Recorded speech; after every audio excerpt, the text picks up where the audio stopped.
Dun, dun, dun. Dun, dun, dun. Name? I'm Mike. Acting's what I live and breathe for. And I gotta have faith in myself. You need to show everyone who you are. I like this girl, Sylvester. Sylvester? That's right, his real name. It's got a nice ring to it. Sylvester Stallone. It's like Peter Parker. Ça, je t'avoue que je suis biaisé. Quand ils ont sorti ce dialogue-là, ça, j'ai kiffé. La petite... Non, j'ai pas kiffé. C'est n'importe quoi, ça. Pourquoi? Ça vient faire, là.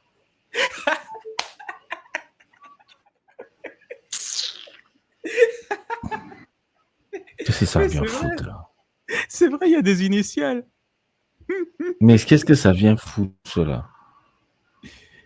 Je crois que je vois ce que tu veux dire un petit peu. Non, on est à l'aide des trucs de super-héros, donc on va le... Non, fuck you. C'est vrai que les super-héros, c'était pas mainstream comme maintenant. C'était pas mainstream. Jusqu'à une fille blonde, dans les années 70. Je parle de Peter Parker.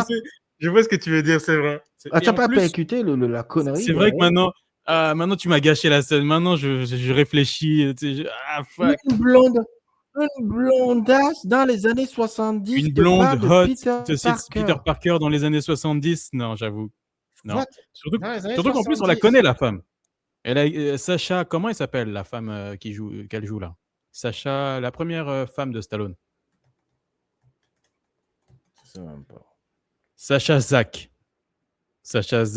Non, quand tu vois le profil de la personne, c'est pas.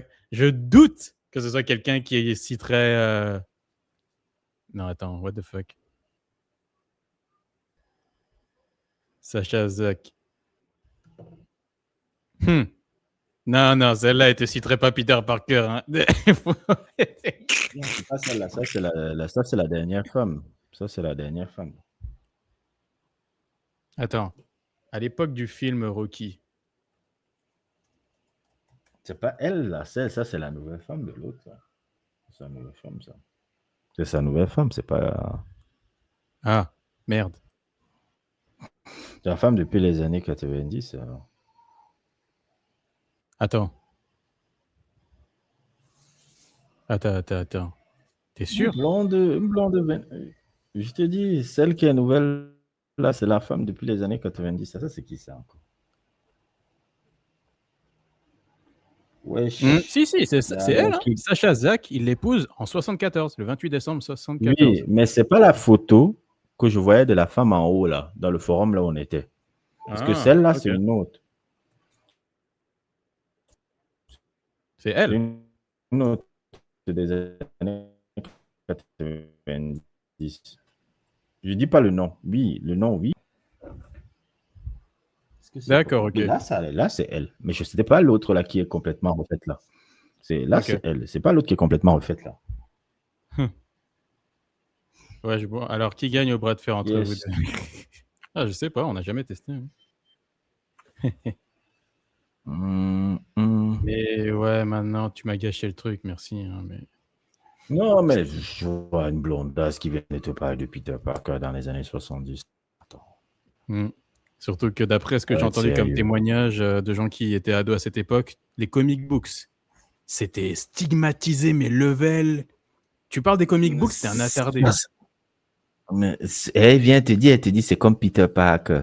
Non, c'est vrai que c'est un anachronisme, c'est vrai. Moi, j'ai regardé ça, j'ai dit, va te faire foutre.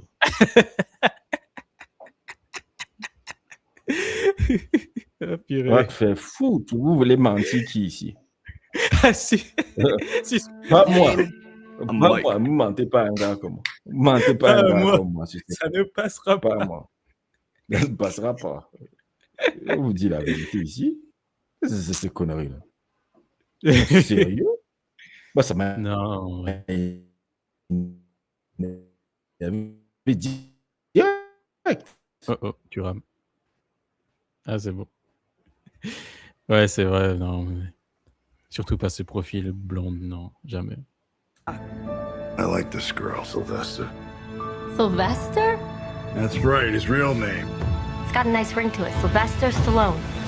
It's like Peter Parker.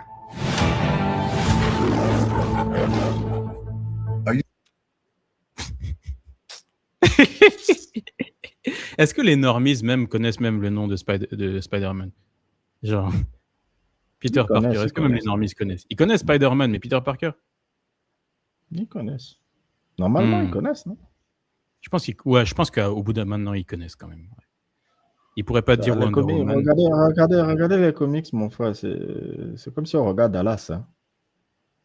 Ce n'est plus avant-gardiste comme maintenant. Même les mangas. Hein. Ouais. Des fois, des normies là te parler. Toutes ces histoires-là ne veulent plus rien dire en 2021. C'est vrai, ouais. Matt Dillon a repris son costume de Mario à tout prix. Comment la scène. Ah, c'est Matt Dillon. Hein. C'est vrai qu'il m'a fait penser à Burt Reynolds. Il m'a fait penser à Matt Dillon. Très, très beau. Comment s'appelait le film de Gus Van Sant, là, dans lequel il jouait dans les années 80? C'était Ransto Cowboys, je ne sais plus quoi, là. C'était avant. C'était avant Ma Own Private Idaho que Gus Van Sant avait fait. Il avait un fabuleux film, là, dans les années 80. Burt Reynolds? Non, Matt Dillon. Ah, Matt Dillon. Il était très jeune. C'était après, on va dire 4-5 ans après The Outsider. Drugstore Cowboy. Ouais, Drugstore Cowboy. Je confonds toujours le titre. Drugstore Cowboy, c'est un très beau film, ça. Très, très, très beau film, ça. Je pense toujours que c'est son meilleur rôle pour moi que j'ai vu au cinéma. Quand je regarde ses rôles, je dis, je l'ai.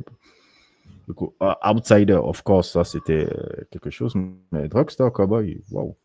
C'est un beau film, ça. C'est même le film de Gus Van Sant que j'ai kiffé. Celui que j'aime le moins, bon, parce que je pense qu'il n'avait pas écrit, c'est Will Hunting. Ah ouais? Je trouve que ça a mal... Oui, je trouve que ça a mal vieilli. Moi, j'avais bien kiffé. Will Hunting et autres et tout, je trouve que ça avait mal vieilli. Parce qu'en gros, on te rappelle que le gars, bon, tu te fais l'outsider pour devenir maintenant un gars de la NASA qui va servir les gros multinationales qui vont exploiter les gens. En gros, c'est ça, la fin. Quand tu le vois entrer, tu vois un peu. En gros, quand il finit là, bon, je vais réutiliser mon délire, mon intelligence maintenant pour tuer tout, parce que comme mon pote me dit à la fin, voilà, c'est Matt Damon et oui, voilà, parce que j'avais oublié, c'est Matt Damon et c'est Matt Damon et l'autre qui avait écrit ça. Parce que Will Hunting, c'est pas un film Gus Van Sant, c'est pas son écriture. C'est pas son écriture. Ma Own Private Idaho, ça c'est Gus Van Sant là. Le truc sur Kurt Cobain là, c'est Gus Van Sant, mais c'était chiant. Le truc sur Kurt Cobain là, qui s'inspirait de la mort de Kurt Cobain là, chiant à mort. Mais Gus Van Sant, c'était pas mal, hein. Ah bon, c'était pas mal. Moi, j'ai arrêté à partir de Ma Own Private Idaho. Le reste là après. Voilà. Matt Dillon aussi était très bon dans Rumblefish. Tu connais Rumblefish? C'est un putain de tueur. C'est un film des années 80. C'est beaucoup de films de jeunes en vrai. Avec Matt Dillon, Nicolas Cage et Mickey Rourke aussi. C'est Matt Dillon même qui est le héros de l'histoire. Le héros de l'histoire, c'est Matt Dillon, je pense. Parce que Matt Dillon, il a admis son grand fait qui est joué un peu par le personnage de Mickey Rourke. Là. C'est un fabuleux film, hein, Rumblefish. Non, j'ai pas aimé. Là, tout ce qui est venu après Ma Own Private Idaho, j'ai pas aimé. On m'a endormi. Quand tu commences à devenir trop fuit dans ta tête, là, moi, je te laisse dans des nuages. Quand les réalisateurs commencent à partir dans les nuages, je dis, bon, pas dans les nuages. C'est bon. Quand tu es encore là, un peu sur terre, là, avec nous, ça va, je te suis. Mais quand tu commences à partir, là, je te dis pas. Ok. C'était bon, Gus Van Sant. C'est un super acteur, c'est un grand acteur, hein, Matt Dillon. Très grand acteur. Très, très grand acteur. Je ne l'ai même pas reconnu. J'ai dit, hey, Matt Dillon, putain. Là, il ressemble à Burt Reynolds. Là. Je connais pas qui devait même jouer Rocky, d'ailleurs. J'ai entendu qu'il était pressenti, ouais. Mais qui devait jouer Rocky, d'ailleurs. Ouais. Il devait jouer Burt Reynolds. Qui devait jouer Rocky, d'ailleurs. Il devait jouer Rocky. C'est ça qu'ils avaient pressenti Bud Reynolds. Il y avait encore, comment il avait l'autre encore? Ryan O'Neal aussi. Steve McQueen. C'était les boys qui devaient jouer ça. Bon, mais il le cite même dans le trailer. Ouais. C'est dans le trailer, je pense. Ouais. Oui, Steve McQueen devait jouer. C'était les rôles pressentis dans Rocky. Là. Ça ne saurait pas marcher avec Steve McQueen. Hein. Tu es trop beau. J'avoue. Non, avec McQueen, ça ne peut pas marcher, gars. McQueen, tu es trop swag. Tu aurais transformé ça en un truc swag. À la bully, tout truc. Non. Un petit peu comme Peter Parker joué par Andrew Garfield. Regarde, mais est-ce que quand tu vois La Grande Évasion, hein, tu dis McQueen ne peut même pas jouer un prisonnier, gars. Il est trop cool. Non, Steve McQueen est trop cool. C'est grave. C'est trop grave. Même, merde, dans La Grande Évasion, ah non, c'est trop. C'est trop. C'est trop. Il dit non. Il y a des gars comme ça, ils sont trop. C'est comme quand tu vois Denzel ou Sidney Poitier, hein. Steve McQueen, c'est un peu ce genre de boy. Tu dis, mais gars, toi, c'est quoi ça? Ah, tu veux seulement apparaître sur l'écran, c'est bon. Tu n'as même pas besoin de lire. Tu n'as même pas besoin de trop lire. Non, apparaître, ton déminant, c'est bon. Fais du Steve McQueen, on prend. Non, je suis désolé, mais La Grande Évasion. Et pourtant, il y a un parterre d'acteurs, James Coburn, Charles Bronson et tout. Il a fait de Rocky un film de promo. Je ne pense pas que ça aurait ressemblé à ça si Stallone n'avait pas fait pressing pour jouer dedans. Non, pas du tout. Oui, pas du tout. Pas du tout. Ça n'aurait pas ressemblé à ça. Ça n'aurait pas eu le même... Ah, de prolo, ok. Oui. Ouais. Il n'aurait pas... Ouais, clairement pas, non.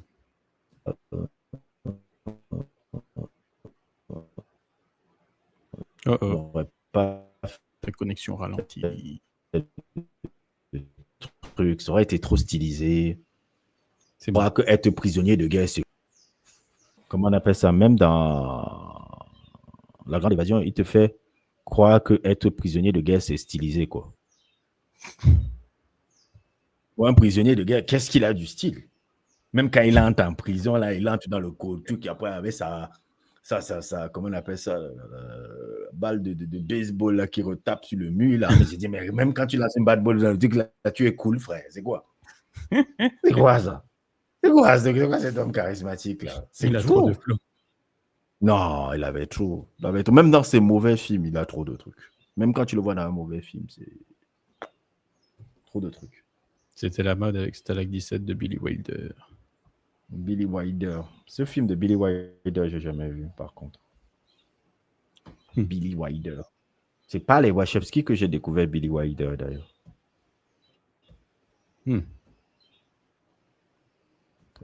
C'est pas les comment on appelle ça, les Wachowski, parce que quand je regardais Bound, si c'était inspiré d'un film de Billy Wilder, quand j'avais vu l'interview, quand ils étaient encore les hommes.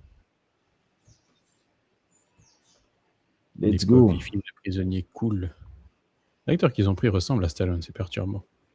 Ouais. À un détail près, mais on va y revenir. Je ne me rappelle plus lequel, mais c'était un film de Billy Wilder qu'ils avaient regardé. Je vais encore regarder sur Wikipédia, mais je me rappelle que c'était un film de Billy Wilder qu'ils avaient regardé pour faire Bound. Je sais plus, c'était dans le making of qui parlait de ça. C'est comme ça que j'ai connu Billy Wilder. C'est pas les Wachowski. Not to mention, you talk like you got rocks in your mouth. Oh, le jaune. Yeah, I know I don't look like Einstein, but I got a brain. The only way for me to get to show people is me to have to write a script for myself. Yeah, so do that. Write a script. And give yourself the best part. À l'époque, c'est pas son premier script. Hein. Ouais, non, il en avait écrit plein d'autres. Ouais. Oui, mais le premier qu'il avait d'abord le truc, c'était Paradise Island. Tu connais Paradise Island? C'est ce qui a été son deuxième film après, là. Et quand Rocky a eu le succès, c'est là où il a adapté alors ce script-là, finalement, après. Très bon film. Papa Shoot, je connais que de nom. Non, je connais pas Papa Shoot. Ça passe sur let's go. Non, je connais pas. There's something big here. You wrote this in 3.5 days. This is freaking good. To have someone like Chuck Bronson, or we could do Eastwood. Guys, I play Rocky. I have no idea what that means. So the writer wants to be in it as the lead. No, absolutely not. Throw some money at him. 25K. No. Raise the offer. Try 75. You're parking cars, for Christ's sake. Sylvester. No. 175. No, go to 200. No? I'm not giving this up. Not for $1 million. Not for 10. Hey. All right, now if you do this, Comes with some strings. if you ever fall one day behind schedule, The meat's frozen solid. they're gonna kick you to the curb You broke your hand. and they can replace you with a real actor. I don't even know what I'm doing. It's any good. Just do the best acting of your life and everything will be fine.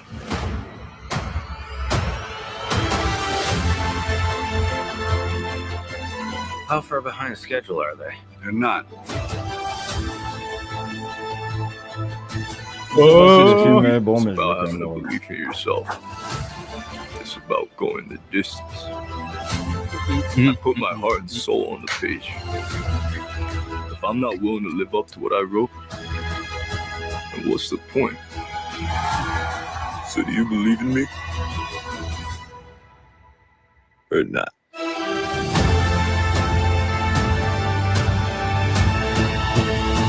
I thought you said you could box. I lied.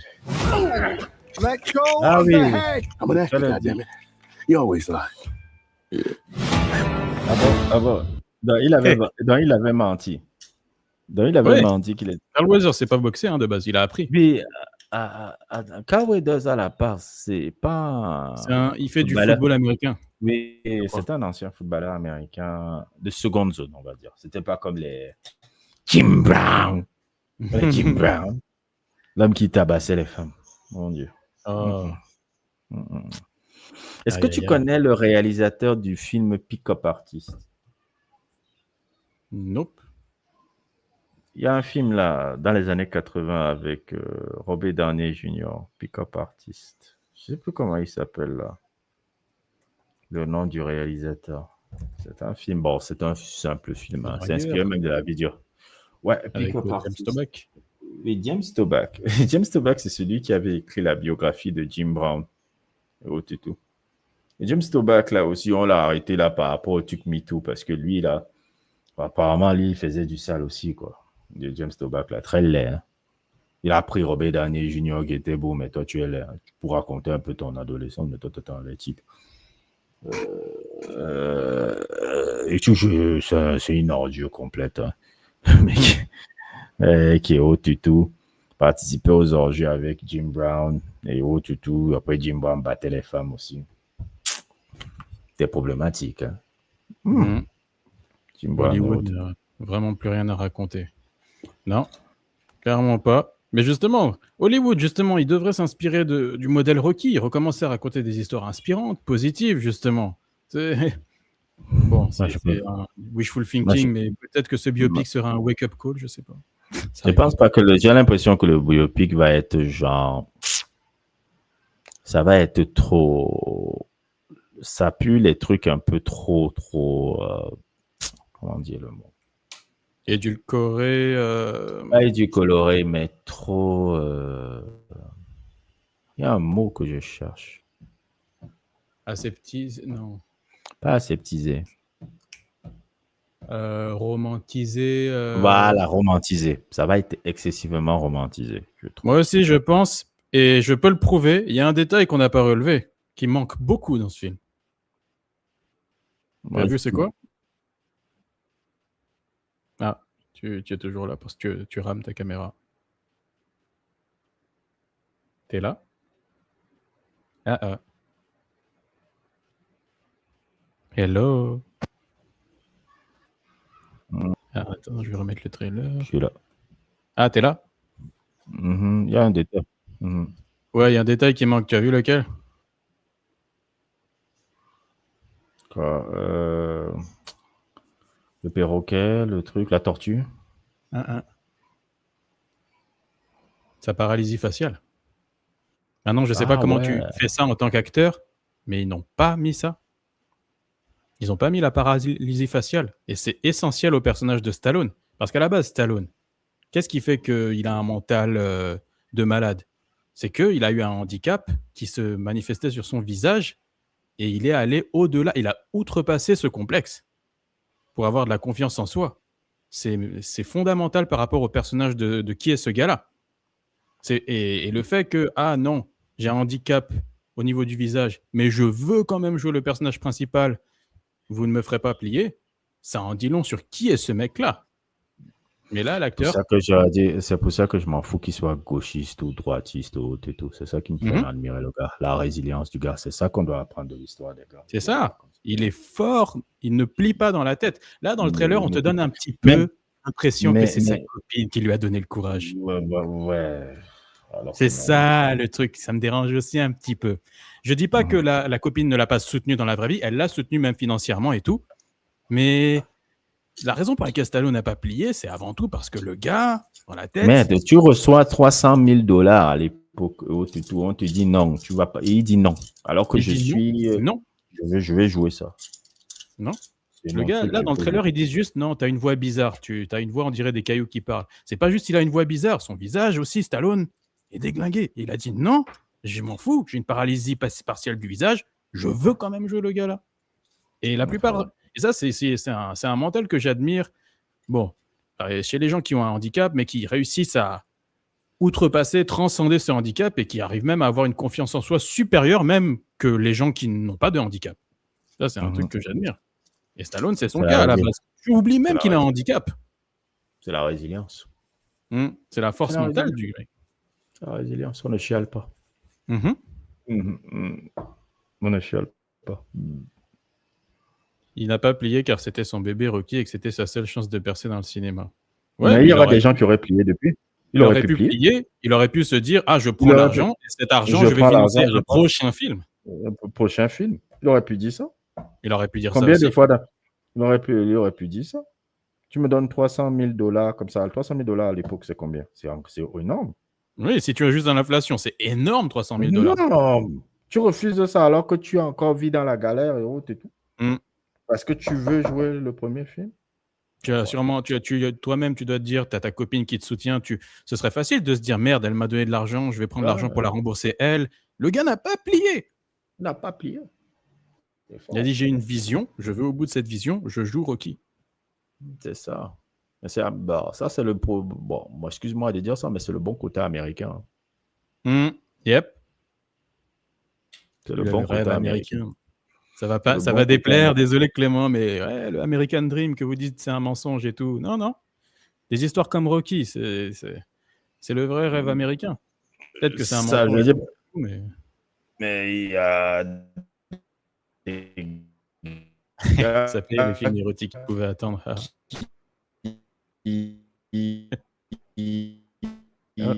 On te perd encore. Ça, c'est Landry qui te hack. Ça.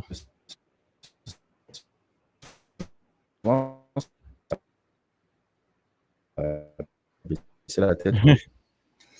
Tu disais, ça a coupé un peu. André, c'est qu'il y a... Je disais, il y a énormément de gens à la maison. C'est pour ça que... Ah, d'accord, ok, ouais. Combien de personnes ont accédé à ces rêves? C'est une chance sur 1000. Ouais, mais même. Combien de personnes ont accédé à ces rêves en France? C'est une chance, c'est une fois sur 10 000 ou 1 million. Mais il faut tenter. Oui, il faut tenter. L'important n'est pas de l'accéder, mais il faut tenter. Qui te dit que non, lui, ah oui, il y a eu beaucoup de réussite, mais tu tentes. Vaut mieux au moins dire j'ai tenté, j'ai raté, que dire bon, je ne vais pas tenter. Non, tu tentes. Même si tu rates et tout, mais tu vas tenter d'abord. C'est ça. Ouais, désolé Clément, mais tu peux citer... Pardon, vas-y. C'est pas le truc, c'est pas réussir forcément, mais c'est tenter d'abord. Si tu tentes et tout, tu n'auras pas de regrets. C'est ça. Tu n'aurais pas de regrets. Tu vis sans regret. Si le film Rocky n'avait pas foiré, il aurait dormi toujours tranquille. J'ai dit, j'ai fait, ça a raté. Mais au moins, je l'aurais fait. J'aurais fait ce que j'avais envie de faire. C'est ça le truc. C'est ça la leçon même derrière. C'est pas seulement le succès. Après tout ça, c'est le bonus en fait. Mais au moins, c'est le pire. Quand tu vois même dans les lits de mort, les gens, pourquoi je n'avais pas tenté? C'est ça que tu vois dans les vieux là quand ils rentrent. C'est tenter d'abord. C'est pas, c'est pas savoir si tu as réussi ou pas. On ne sait pas si tu as réussi ou pas. Mais tu tentes. Tu tentes, tu as quoi à perdre? Tu tentes.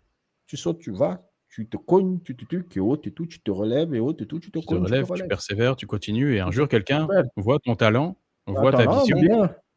et dit merde, le gars là voit les choses différemment.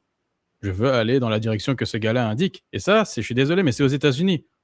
Aux États-Unis, combien de success stories comme ça tu peux citer dans le sport, dans le cinéma, dans tous les domaines? En France, tu dois réfléchir longtemps pour les trouver. Et encore, une chance sur 1000, c'est mieux que zéro. En France, on ne valorise pas ce genre de story. Et en France, on ne valorise pas ce genre de mindset-là.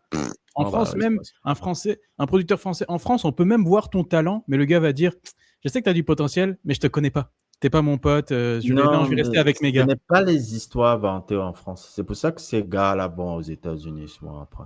Mais oui, même les Français qui veulent percer, ils vont aux États-Unis carrément. Et ça se retrouve dans le sport. C'est pour ça que j'adore beaucoup les. Quand tu vois les sportifs français, et tout, ils ont un mindset qui prennent toujours de l'étranger pour gagner. C'est jamais dans la mentalité française. Pub, je vous entends plus. Bon. Bon. Quand tu reviens, je vais te dire un truc. Tu crois vraiment qu'aujourd'hui... J'attends que tu reviens, je vais lire les commentaires. Ouais, Tequila, on va regarder le trailer de Digger aussi, je ne l'ai pas vu. Le film de bas de mon cœur s'est arrêté. Ça, je ne sais plus pourquoi il a dit ça, je l'avais loupé. Ouais, une chance sur 1000, c'est mieux que zéro. Hein, les Français qui critiquaient le rêve américain. Il n'y a pas de rêve français du tout. Donc bon. Pas forcément aux USA, ils s'expatrient ailleurs parce que l'herbe est plus verte. Oui, mais parce qu'en France, que même créer une entreprise en France, tu te fais tuer par les impôts. En France, dès que tu penses différemment, même les Français entre eux, hein, même quand les Français sont méchants avec les Français sont méchants avec les gens qui ne rentrent pas dans la case, qui ne pensent pas comme tout le monde. Non, pas ce truc-là. C'est pour ça que le système français, je peux pas le valider. Zéro. Non, le système français oppresse l'innovateur. Et c'est ce qu'on a appris en Afrique francophone. On ne peut pas supporter ça. Au beau regard du truc là-bas, je pense que je vais apprendre pas. Non, mais même les Français, au bout d'un moment, avec votre anti-américanisme, apprenez un peu à piquer chez les Américains les trucs qu'ils font bien. Je ne dis pas qu'ils font pas tout bien. Je dis pas qu'ils font tout bien, mais piquer les choses chez les autres. L'autre là qui a tout là, il fait quelque chose de bien là. Il dit, ça c'est pas mal ça. C'est pas mal ça. C'est pas mal ça. C'est pas mal ça. Même en France là, ça c'est pas mal ça. Pourquoi on ne peut pas prendre ce qui est positif? On avance. Je pense qu'il est positif dans toutes les cultures, tous les trucs, tous les pays. Pas la mentalité du truc. Pas juste s'arrêter aux trucs négatifs. Est-ce que Clément est revenu? Oui. Bon. Alors, il me dit, tu crois vraiment qu'aujourd'hui, on prend les réalisateurs pour leur talent aux US? Alors, bon, le Hollywood de maintenant, il a beaucoup changé pour les raisons qu'on connaît, hein, ce wokisme, etc. Mais même en ce moment, c'est drôle que tu parles des réalisateurs aux US. Qui c'est qui a percé, là, il y a quelques semaines, à Hollywood, qui a percé au box-office? C'est pas deux YouTubeurs? C'est pas le réalisateur d'Obsession d'un côté, Curry Barker, et l'autre qui a fait Backrooms? Et ils sont où les youtubeurs français qui percent au cinéma? Donc non, je suis désolé, mais même tu parles de l'actualité, même dans la culture de merde qu'il y a à Hollywood en ce moment, tu as des petits comme ça qui viennent du YouTube qui réussissent à se faire une place. Ils sont où ceux comme ça en France? Hein? Donc bon, voilà. On repassera pour le rêve américain, c'est un mensonge. Ça a beau être devenu de la merde aujourd'hui parce que le Hollywood américain... Le rêve américain n'est pas si vrai. Hein. Mais au moins, parfois, tu vois un ou deux. Oui. Ouais. C'est rare, très rare. Mais...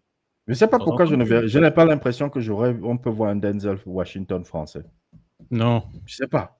J'ai l'impression que ce profil-là en France, là, d'acteur en France, il faut que tu sois Omar Sy, frère. Pourquoi il n'y a pas de figure dans le cinéma français comme Denzel? Il n'y aura jamais de Denzel en France. C'est impossible. Pourquoi il n'y a pas de figure comme ça là? Pourquoi il faut seulement que ça soit Omar Sy, l'autre coco que j'ai vu là? Ou Mousse Diouf? Parce qu'en France, pour exister dans le cinéma, tu dois faire le copinage dans les soirées, faire partie de l'entre-soi et chercher la validation des gars. Omar Sy, souvent, ce qui me plaît sur le côté capitaliste des boys là, c'est que le moment où tu les donnes l'argent, ils disent viens. Oui, c'est ça. Du moment que tu leur rapportes du fric, ils s'en fichent que tu sois leur pote ou pas. Et les Français, c'est pas comme ça. Les Français, tu peux même leur faire perdre de l'argent si tu t'entends bien avec eux. C'est le copinage, c'est l'entre-soi qui compte. C'est l'endogamie. Alors que l'autre, là, tu dis donc, là, l'argent, tu m'apportes l'argent, mais tu es un négro. Hein. Ok, viens quand même. Business. Là, Business, come on, business. L'argent que je vais te donner, l'argent là, et autres. Ah oui, je veux ton argent là aussi, et autres. Donne-moi l'argent là aussi. Là. Pap, pap. On fait l'argent. C'est ça. Simple. Simple. Même un Denzel, je suis sûr qu'il ne cherche même pas à faire du copinage avec les gens d'Hollywood, mais il continue d'exister dans le cinéma. Parce que c'est un putain d'acteur. Pas vraiment un argument. Quand je parle de talent, je pense plus à James Gray, Jeff Nichols ou Greg Zeller. Ça, c'est ta vision, ça. C'est ta vision et autres et tout. Mais là, c'est toi qui les vois qui ne sont pas talentueux. Ah, gars, je pense qu'il y a quand même du talent pour faire ce que le réalisateur de Backroom a fait à 20 ans ou le réalisateur de Obsession a fait à je sais pas quelle année. Il a quel âge, Curry Barker? 27 ans, 26 ans. C'est pas si... 27 ans maintenant. Il a 99. Il a 26. 26 ans. 26. Ils sont où les gars comme ça en France? Donc bon.